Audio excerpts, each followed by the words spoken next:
you know that poor risk identification is one of the leading causes of project failures? Risk is an uncertain event.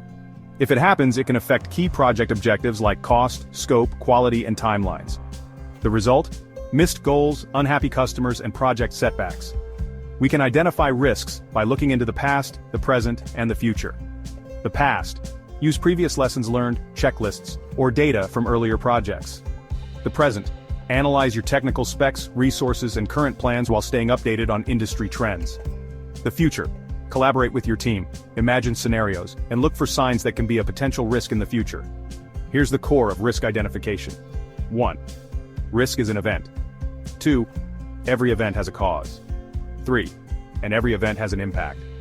To effectively manage risks, don't just focus on the event, focus on its causes. Remember, risk identification isn't a one-time task. It's a continuous process. New risks emerge as your project evolves, and staying proactive is critical to success.